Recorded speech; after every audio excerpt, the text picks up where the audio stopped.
ఆడవాళ్ళకి గుండెపోటు రావడం ఎప్పుడు చూడదండి. ఈ మధ్య 10 ఏళ్ల బట్టి వింటున్నాం అన్నమాట. ఎప్పుడు వచ్చేది కదమ్మా. ఎందుకు గుండెపోటు రాదో తెలుసా? మహిళలకి నేర్చుకోవాలి. పురుష పొంగవులు అందరూ మహిళలు ఏది లోపల ఎట్టు పెట్టుకోరు, బయట పని మనిషి దగ్గరనే కక్కేస్తారు మొత్తం. అదే వాళ్ళ విజయ రహస్యం. వాళ్ళ అన్నగారో అప్పగారో వస్తే వాళ్ళకైనా చెప్పేస్తారు, లేకపోతే పని మనిషికి చెప్పేస్తారు. అది అంతకంటే దాని వీరగాథ మొగుడు కాదు, అది చెప్పేస్తుంది. 2 హృదయాలు తేలిక పడ్డాయి. ఇది చెప్పుకోవాలి కదా. ఇది చెప్పుకోవడం కంటే చేసేది పరిష్కారం ఏం లేదు, చెప్పుకోవడమే కదా. లోపల ఎట్టు పెట్టుకున్నాం అనుకో గుండెపోటు వస్తుంది.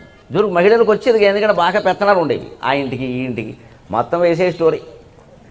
చివరికి 3 గంటల స్టోరీ అయిపోయాక ఏం చేస్తామమ్మా, కర్మ అనుభవించక తప్పదు కదా, అంతే. కానీ దానివల్ల వాళ్ళ ఆరోగ్యాలు బాగున్నాయి. అయిపోయింది ఆ గొడవ.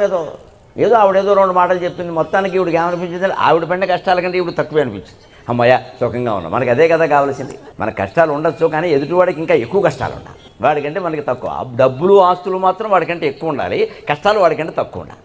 ఇది ఈ సంస్థ ఆందోళనకి ఇదే కారణం.